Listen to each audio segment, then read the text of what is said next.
saya pemahamannya tetap pakai logika juga. Jadi dalam artian ini burung ini gacornya gimana sih gitu. Gitu. Ada juga yang apa istilahnya sendirian, bener-bener doang sendiri gitu kan, pakannya kenceng, non jemur, non mandi. Iya. Bisa jadi sampai konser ya bisa ya. Gitu loh, karena memang dia gacornya seperti itu.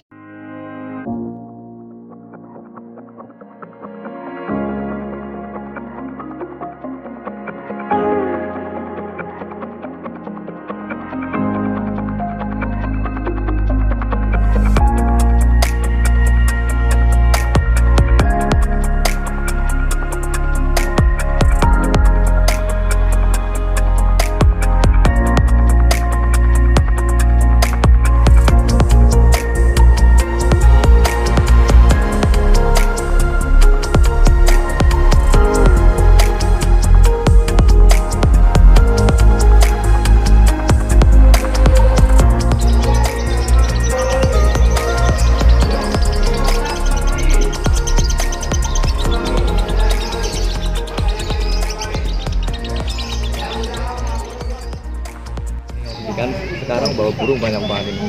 Ngelatih mas, ngelatih. Ini kalau di tempatnya Om Andika sendiri nyari burung untuk dijadikan ke konslet itu seperti apa kriterianya? Ya tetap saya awal itu tetap materi itu kan dilihat. Saya biasanya mainnya jantan kebetulan. Nah kalau saya kebiasaan jantan, jadi materinya yang saya cari kan otomatis jantan. Itu yang pertama biasanya umurnya 1 tahun lebih. Karena kalau 1 tahun lebih itu usia mapan ya. Usia mapan seandainya nanti jadi gacor, kemudian bisa minor, kemudian rezeki, itu kalau ibaratnya ngasih pasangan kan udah mapan usianya. Dan yang kedua kan kalau udah usia 1 tahun itu kan dia tidak istilahnya apa ya, tidak terbentur di usia 8 bulan itu kalau jatuh bulu, mabung gitu kan. Nah kalau udah 1 tahun itu kan mabungnya lagi kan agak lama. Nah jadi untuk prosesnya tidak terbentur sama yang namanya mabung. Jika mabung udah gacor baru mabung gitu kan nggak masalah, yang penting kan udah gacor dulu. Kemudian yang pertama materi itu yang pertama jantan usia 1 tahun up biasanya ya, mapan lah, usia mapan. Kemudian yang ketiga lagu. Kalau saya memang utamanya lagu mas, lagunya sebelum ke dobelan atau apa istilahnya jeda rapet ya, yang saya amati pasti lagu dulu. Lagunya itu kalau orang sekarang bilang itu kering. Saya bilang ya udah pokoknya udah nggak standar gitu kan. Betul kan lagu standarnya seperti itulah, intinya ada di tengah lagunya itu udah nggak standar atau ada minornya dikit, itu udah bisa jadi materi, bahan materi. Berarti yang paling penting itu melihat materi dan kondisi burung di atas 1 tahun ya? Iya mas, iya, karena kalau apa istilahnya dia gacor tapi usianya masih di bawah 8 bulan ya kan. Nah nanti kita proses 8 bulan dia mabung ya kan, kecagol mabung lagi juga biasanya ya? Nah, mabung kurang stabil atau bahkan biasanya lobet mabung itu kan diem, cenderung diem mas, benar-benar dia merontokkan bulunya itu lama gitu kan. Ini yang mungkin jarang diketahui sama teman-teman di rumah yang merawat burung lovebird sendiri, dari faktor usia juga ya. Biasanya saya tanya dulu, meskipun itu burung masih single, tapi kan usianya, kalau usianya ini masih lepas paut atau lepas pautnya itu usia berapa. Kadang orang bilang paut itu kan relatif ya, ada yang paut 5 bulan, paut 6 bulan, nah itu kan lepas paut usia berapa. Kalau saya idealnya ya 1 tahun. Kalau gitu, minimal 1 tahun. Kalau untuk gacor sendiri masuk kriteria nggak Om Andika? Masuk mas. Jadi selain ada kering ya, kemudian itu gacor atau rajin ya. Kalau kita bilang langsung dobelan ya harganya pasti langsung mahal. Nggak mungkin ya kan, langsung mahal. Berarti namanya bahan itu kan ya tetap kita ada proses. Nah, minimal rajin atau istilahnya gacor tapi masih apa ya, masih jedanya masih lama, tapi dia di rumah itu istilahnya mau rajin, kadang lama gitu kan. Kadang dia dalam 1 hari bunyi berapa kali, minimal 1 hari itu bunyi ya bunyi lah lebih dari 5 kali lah istilahnya kayak gitu. Nah itu udah dibilang bahan. Oke, kita udah dapat ini cara untuk memilih materi burung yang kita mau cetak. Terus untuk perawatannya sendiri Om Andika di tempatnya Om Andika sendiri itu gimana? Nah, kalau saya Mas, burung yang awal itu kan kadang saya itu kan beda ya kan. Di materi itu ada yang terah itu mempengaruhi juga. Gacor, lagu, ya kan. Nah, dari situ kalau kita sudah dapat ya, terahnya dapat, mungkin lagunya juga sudah agak kering, gacornya juga dapat, itu langsung kita bisa cari karakternya.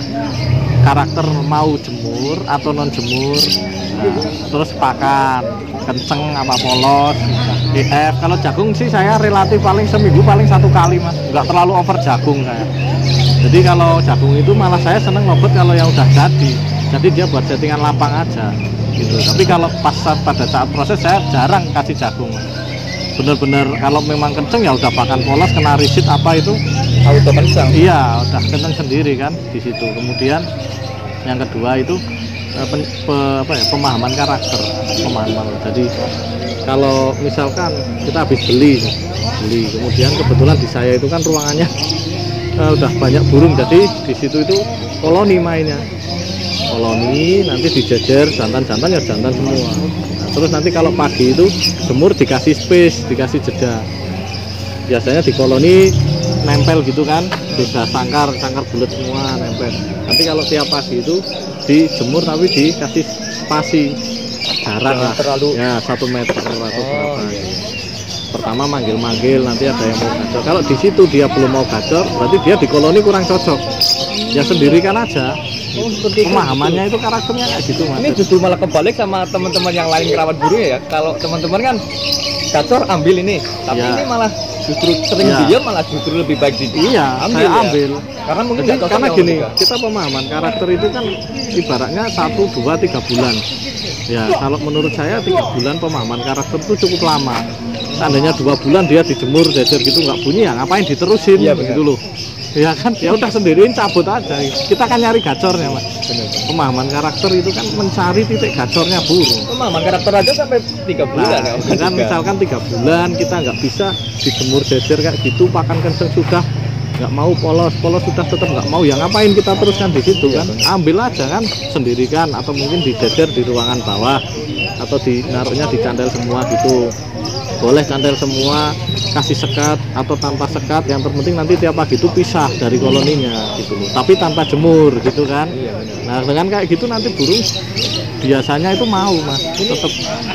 Berarti dari berbagai arah ya, nggak cuma stuck di Iya, situ ya, Om Andika, kalau ya? saya pemahamannya tetap pakai logika juga. Jadi dalam artian ini burung ini gacornya gimana sih gitu. Gitu. Ada juga yang apa istilahnya sendirian, bener-bener doang sendiri gitu kan, pakannya kenceng, non jemur, non mandi ya. Iya. Bisa jadi sampai konser ya bisa ya. gitu loh, karena memang dia gacornya seperti itu gitu Mas ya kan. Jadi untuk menuju gacor itu burung kan macam-macam karakternya. Nah pemahaman itu yang kita benar-benar harus cari tahu. Paling penting di situ berarti, Om. Bener, selain materi kan kita tugasnya tinggal gacorin kan. Iya. Nah kalau sudah berbicara gacorin, nah pemahaman karakter supaya gacor ini lah kita yang harus belajar. Itu yang lama di situ ya, sampai berbulan-bulan itu sebenarnya di pemahaman di karakter. situ. Nah kalau sudah ketemu, ini mau gacor. Nah kadang jantan itu suka, burungnya suka kadang PHP. Sekarang gacor, besok macet, ya kan? Iya benar. Nah, ya kan? Ya, tinggal kita stabilkan dulu. Yang penting sudah mau bunyi, ya kan? Besok kalau pas macet ya jangan langsung kita stres, jangan langsung, Aduh, wah, gimana jangan ini, langsung, gitu ya. jangan langsung apa?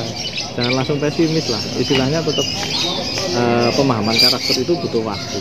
Ingat dulu, flashback dulu juga ngerawatnya lama Nah, juga. kan gitu istilahnya. Dan kita beli materi itu kan juga pakai uang kan, bener-bener dicari itu ya teliti. Kalau saya tuh pakainya nalar, oh ini kayak gini nggak bunyi, nalar itu ya gitu. Yang penting jangan menyiksa burung ya, jangan terus. Saya kurang suka pakai terapi hujan, di hujan-hujan gitu, menyakiti ya, burung. nanti masuk angin. Gitu. Mending kita dicari karakternya antara jemur dan non jemur, itu saja saya kira sudah apa ya, menurut saya sudah pembelajaran yang bagus. Kalau untuk jantan sendiri, Om Andika, ini ada terapi mandi juga apa enggak, malam atau paginya itu? Saya jarang Mas. Jarang malah ya. Jantan itu memang tak setel kenceng terus birahinya malah. Memang tak setel kenceng. Nanti kalau udah kenceng dia cuma keluarnya birahi kawin, baru saya dropkan beda settingan gitu. karena birahi kawin terus, kalau nggak keluar birahi bunyi kan juga percuma, ngapain kita nyari birahi kawin, nanti kasih betina macet nggak bunyi ya kan. Intinya kan tetap nyari itu birahi benar. gacornya, Mas. Kalau jantan keluarnya birahi kawin dikasih betina suruh gitu, Ya justru udah macet. Iya benar Om Dika, benar. Kebanyakan macet Kebanyakan karena gitu. itu birahi kawin, kena kawin ya udah drop birahinya. Itu kalau di tempatnya Om Andika diapain itu burung seperti itu? Ya tak single lagi. Oh, single lagi. Tetap single lagi karena birahi kawin itu susah, Mas. Birahi kawin itu mood bunyinya itu kan, kalau memang dia itu ada mood bunyi, birahi kawin disambung bunyi, birahi kawin sambung bunyi itu bagus. Tapi kalau cuma birahi kawin terus-terusan, nah, Iya. itu kan kita nyari mood bunyinya dulu harus. Jangan tergesa dipasangin. Iya, Pasangnya ya macet nanti. Itu saya kira 80% teman-teman ngerasain Nah. seperti itu Om Andika. Kadang-kadang, saya udah birahi bunyi muter-muter, birahi bunyi muter-muter. Salah, Tapi ya. terus bablas bunyi apa enggak? Kalau enggak bablas bunyi ya birahi kawin, berarti robot semua jantan punya birahi kawin. Iya. Berarti Mungkin kan seluruh gitu. Indonesia punya ini Nah, teman-teman itu kalau berarti. teman-teman lovebird. Nah, gitu ya. jadi kan untuk merangsang birahi kawin, kita kan jantan kita upkan birahinya. Kalau yang keluar nanti birahi kawin ya cari lagi settingannya biar keluar birahi bunyinya. Dari Gitu. birahi ke bunyi. Gimana itu caranya? Bagus. Iya. Atau tanpa birahi langsung gacor. Misalkan tanpa birahi bunyi, Iya. tapi dia gacor ya itu lebih bagus. Lebih bagus ya, lebih cepat keluar Iya, ke bulan lebih gitu ya Om cepat Andika. keluar ke bulan kayak gitu. Tapi kalau harus lari ke birahi bunyi dulu baru gacor, dari birahi kawin dulu baru gacor, ya kita cari pemahaman supaya gacornya keluar supaya juga. birahi kawinnya itu hilang ya. Iya, gitu. Lama-lama kan nggak mungkin kan, kalau udah ngunci birahi bunyi, ngunci birahi bunyi, ngunci gacor gitu kan. Itu baru awalan aja, ibaratnya masih dalam tahap mencari dobelan. Nanti kalau udah dobelan ya nanti birahi kawinnya itu suaranya hilang, langsung gacor sendiri. Oke, kita udah dapat poinnya ini. Lebih penting lagi itu pemahaman karakter sendiri. Iya. Untuk setelah burung gacor atau birahi ke bunyi gitu Ya, Om Andika, ya. itu tahap selanjutnya itu seperti apa? Nah kalau sudah birahi bunyi kan kita tinggal tetap ada fase penstabilan perawatan. Nah birahi bunyi itu kan kita nanti nunggu dobelan, Mas. Iya, supaya Nah stabil kalau bunyi. sudah bicara dobelan kan juga waktu yang menentukan, waktu kemudian kestabilan rawatan kita, atau mungkin faktor yang lain, mungkin kayak mempertahankan pakan kencengnya atau bagaimana, nanti bisa nanti kalau sudah gacor bener-bener mau ibaratnya dobelan, bukan dobelan ya, jedanya agak rapat dari biasanya gitulah istilahnya ya. Nah saya baru main jemur itu buat finishing kalau saya itu. Nanti Nanti penjodohnya belum berarti ya? belum jemur biar ngerapet dulu dobelannya, baru nanti cari betina. Oh berarti Saya kalau mau finishing mesti tak jemur dulu, Mas. Meskipun itu settingan non jemur ya, tapi kalau mau ngerapet ke dobelan mesti tak jemur, meskipun jemurnya cuma sebentar gitu, cuma untuk ngerapet ke aja. Kalau khusus lovebird yang saya settingannya non jemur berarti kita gitu. kalau burung udah gacor jangan keburu-buru langsung jodohin ya Om Andika. Iya. Ya? Berarti kita harus mempertahankan itu burung supaya gacor, jangan Iya. cuma 1 minggu udah gacornya hilang. Nah, Ah, betul. penting itu Kadang-kadang teman-teman juga suka mungkin terlalu terburu-buru untuk menjodohi, belum waktunya jodohi dijodohi, itu juga bisa. Berarti sesi terakhir itu udah kalau mempertahankan tinggal dikasih jodoh ya Om Andika ya. Betul. Setelah itu udah insya Allah Ya, nah kasih penjodohan pun kan ibaratnya kasih penjodohan, waktu penjodohan pun kan tetap kita nggak bisa main langsung masukin betina gitu kan, tetap ditempel dulu kalau saya, Mas. Jadi misal si jantan itu di sangkar kotak ya, tanpa glodok dulu, betinanya disangkar bulat, atau kebalikannya, betinanya dikasih glodok kayak gini, jantannya sangkar bulat tapi jajaran. Nanti kalau memang jantannya ini kan bicara masalah sudah gacor ya, udah gacor mau jodohin gitu kan. Kalau misalkan betinanya saya biasanya tak taruh kayak gini glodok, jantannya yang sangkar bulat. oh Nah kalau jantannya itu mau bunyi tapi masih ngering, itu belum, jangan dipasangke dulu. Nanti kalau masuk mesti diajar sama betina nih masih. Tapi kalau si jantan ini biasanya saya patokannya ya, jantan itu tetap gacor seperti biasa meskipun ada sebelahnya betina. Ini kemungkinan cocok sama betinanya. Jadi dia tetap bunyi sendiri, asik sendiri gitu ya, tanpa kepo sama betinanya. Apa ini biasanya malah cocok gitu. tanpa tanpa ngekek sambil muring gitu, itu malah biasanya cocok. Untuk betinanya sendiri itu satu apa berapa burung di kandang? Satu, Oh, cukup satu dulu. Kalau saya malah seneng yang ini nggak cocok, nanti tak keluarin single lagi, gacor lagi tak ganti. Ya, saya seneng yang kayak gitu. Jadi Sabar banget ini Om Dika. iya, gitu. Makanya kan kadang bisa sampai 6, 3 Iya itu. gitu. Tapi kan sekali ngunci kan dia udah nyaman sama betinanya.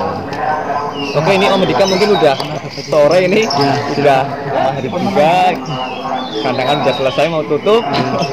Terima kasih untuk waktunya dan Sama-sama. semoga ilmunya bermanfaat. Siap, siap. Amin, amin. Om Dika. Siap, siap. Sukses terus ya Om. Ya, di-